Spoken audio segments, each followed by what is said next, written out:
Welcome to the Redefine Podcast. Okay, happy podcast day. Happy podcast day to you. Welcome to the show if you're brand new. And of course, if you are an existing listener and or viewer, welcome back. Welcome back. Thanks for tuning in.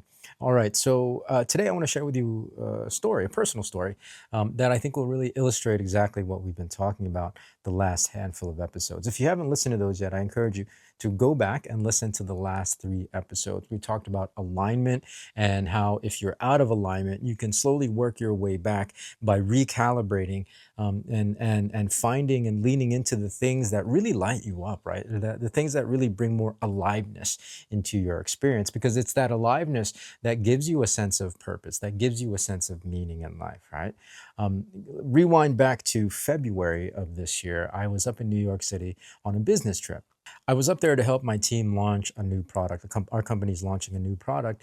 And so the leaders in that area, in the New York City area, wanted to host an event to launch the product. And they invited me up to support them. And so I did that. I was up there primarily for business. And of course, I spent a lot of time with the team on the event itself or during the event itself. And then outside of the event, spending one-on-one individual time with the local leaders. Fortunately, on this trip, I was able to schedule some personal time. So it wasn't just all work, even though the work I do is quite fun and fulfilling, and I absolutely love it. I love connecting and spending time, especially the one-on-one time with my team and with the leaders on the team. But I also have friends in New York City outside of my business. And oftentimes in the past, going up there for business trips, I was unable to, get extra time outside of the events and outside of work. And so this time I was really, really intentional and purposeful to block out a specific night, a specific evening to spend just with friends outside of the business. It just so happened that the friend I really wanted to connect with on this trip was playing a show at the Blue Note. If you're not familiar with the Blue Note, it's a legendary music venue in New York City. So it was perfect. Not only was I going to get to spend time with this dear friend of mine who I grew up with, but I had the opportunity to go watch him perform at a legendary venue in New York City. Now, he's an amazing guitarist. He and I actually used to play music together in our younger days. So this was a real treat. This was a real treat for me. I hadn't seen him perform in quite a long time, and to see him perform at such a high level in this legendary venue was really something very, very special. Coming out of that weekend after returning home from New York, I realized that, man, yeah, I've been missing a huge piece of the puzzle in my life. And I reflected back on the last handful of years, and I realized that I've been so detached and distant, and that I've found it harder and harder to motivate myself to do what I'd been doing all these years, to find the drive to do these events and to continue doing the trainings and mentoring and going out there and team building and all the stuff that again I've been doing in my career as a network marketer. I'd realized after this weekend that I had gotten so disconnected from that part of me, the music side, the creative side. Early in my career, the desire to create more time and financial freedom for myself was driven for the desire to be able to play more music and devote time to the creative pursuits. Now that I've attained a certain level of financial and time freedom, I realized that I was just working for the sake of working and building for the sake of building. Again, not that I don't find that fulfilling. I absolutely love being able to help people achieve the things that they want to achieve. I mean, that's why I continue to do this show. However, being so removed and not having done anything creative, whether it's music or acting or even just sitting down and writing, there was a big hole in my life. And so after this trip in February, what I decided to do was just get back into it. I didn't know necessarily what that looked like, but I started leaning into what my gut was telling me. And this goes back to the stuff that we were talking about in the last handful of episodes. The first step was to sell my electric guitar. Now, remember, again, I'm using my instincts here. I'm using my intuition to guide me through this realignment process as I recalibrate, right? And my instinct, my gut was telling me that I needed to get rid of this thing. And it's not that it was a bad guitar. It's actually quite a nice guitar. It was a Gibson Les Paul, but I had never really developed a connection to it. I held on to it all these years. I mean, I had it for over 10 years. I held on to it because really it was a gift and I felt bad getting rid of it. So finally I decided, look, it's just time to let it go. Let's make room and make space and see what happens. I was able to find a local guitar store in town, and yeah, they bought it no problem. And so what that did was that created a vacuum in my life for a new instrument, right? It created space for new things to happen. Now, to fill that void, I knew that I wanted an American Fender Stratocaster. I'd always wanted a Fender Strat. I'd never had one before. I played on them, here and there, but I never really had one and played on it in long term. And so that's really the ideal that I wanted. The store that bought my guitar sells used gear, naturally, used instruments. And so, I would check back on their website periodically to see if they had what I was looking for. And after a few weeks, exactly what I was looking for turned up, a Fender American Stratocaster. And this actually was a pro model. Really lovely guitar. And I kind of hemmed and hawed trying to decide if I was going to check it out or not. The process for purchasing an instrument for me is a long one, right? Is a long one, and it's something that I really like taking my time in. And so even just to go to town and check out this particular instrument and to try it out was a process, right? It was a decision. So I finally decided, okay, look, I need to go check this guitar out. It's still there. After weeks of being on the website, it was still there. So in the back of my head, there must have been a reason, right? There must be a reason. Again, leaning into my intuition, it kind of guides you and it tells you where you need to recalibrate and what paths you need to follow, because those paths, again, open up new things, right? Open up new roads for you. So I go to the store and I tell the guy exactly what I wanted to do. I wanted to try out this very specific American Fender Strat. Turns out that they had another American Fender Strat that had just recently come in, but they hadn't had time to put it up on the website yet. So they had two Fender American Strats for me to try out that day. So I went back and forth between the two guitars, trying them out, seeing how they felt. And at the end, I told the guys, I was like, look, I'm gonna go home and sleep on it, and I definitely will come back and try them out some more, right? Like I want to get a sense and a feel for the instrument. Going home from that visit to the music store, however, I already knew immediately that the original guitar, the one that I had been eyeing for weeks, was not the guitar for me. Was not the guitar for me. And I don't know what it was logically. I can't explain it to you rationally, right? Because I was leaning into my instinct and my gut. And my instinct and my gut was telling me that there's just something about this guitar that doesn't, it doesn't vibe. It doesn't connect, right? Like I wasn't feeling a connection to it.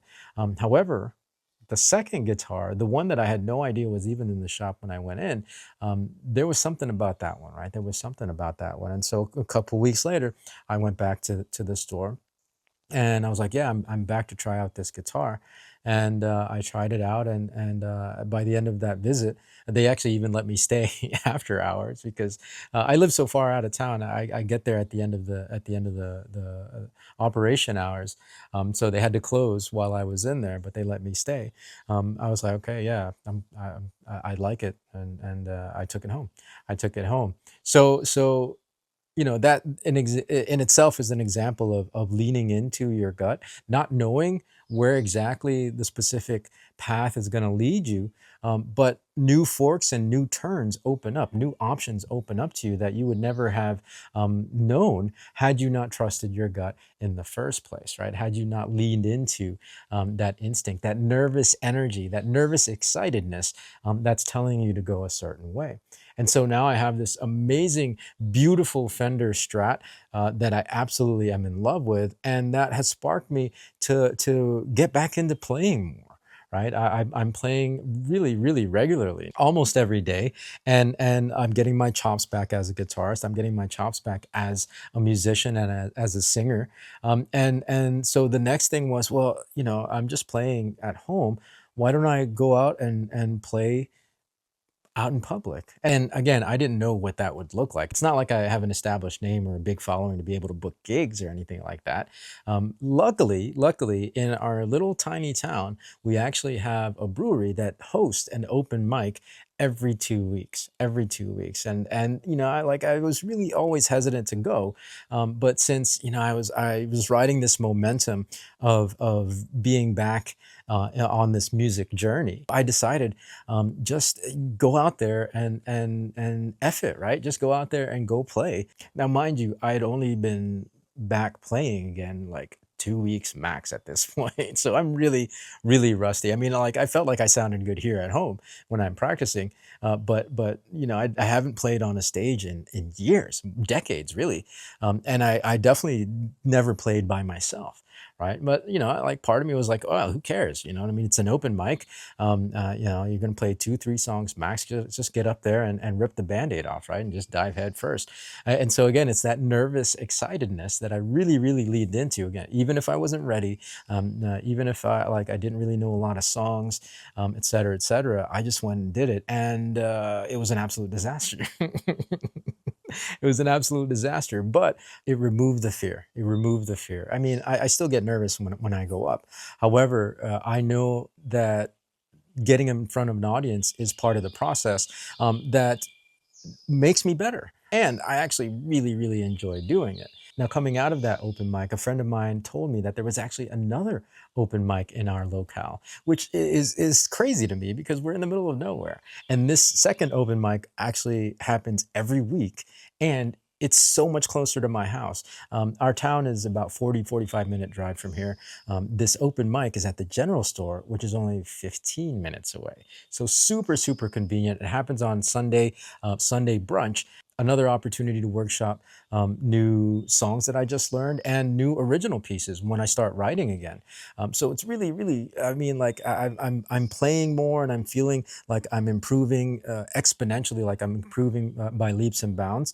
And so who knows where this is going to lead, right? Who knows where this is going to lead? I've actually been telling my old bandmates about some of my open mic exploits, and they're getting really, really jazzed and excited, to the point where we're now trying to coordinate to record some music together again, remotely, of course, and all home recordings, nothing professional.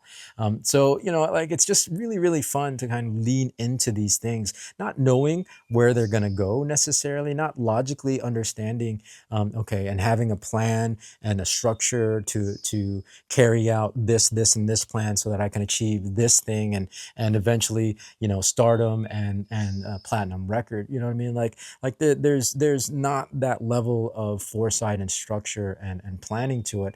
I'm just going with the flow and I'm leaning into what my gut and my instinct is telling me, are telling me, and I'm finding that that's opening up more and more paths that again I could never have accounted for or planned for had I sat down and tried to create a specific plan and strategy to achieve a desired outcome. Yes, I have a loose plan and I have definitely an idea of what I want to achieve. However, I'm allowing room for exploration and discovery because, again, you never know what will open up for you on the path that you're on. So instead of forcing my journey into a straight path, what I'm doing is I'm recalibrating as I go, listening to my gut and my instinct when it tells me to go one way or the other, right? When it tells me to take this fork or that fork. And with each recalibration, what I'm finding is I'm finding more aliveness. I'm finding more excitement. And what I'm finding is that these paths are actually opening up more and more opportunities as I go. So this is just an example of recalibrating in your life to find more alignment and listening more to what your gut and your instincts are telling you. Really, what you're doing is you're listening to what your heart is telling you, right? Because if you feel like there's something missing in your life, your heart is definitely the thing that you need to listen to more of. Because if those things are missing, it's because you haven't been listening to your heart in the first place. So hopefully this story makes sense. Hopefully it brightens your day, and it inspires you to trust your gut and to go for the things that bring you more aliveness and that bring you more joy. And yeah, well, I mean, yeah, that's what it's all about, right? To fill your life doing things that give you a sense of aliveness, because it is in that sense of aliveness that you feel fulfillment, and that you feel purpose, and that you find meaning. Again, go back and listen to the previous 3 episodes, and then re-listen to this one as many times as it takes, so that you really understand how to use this process and how to implement it for yourself.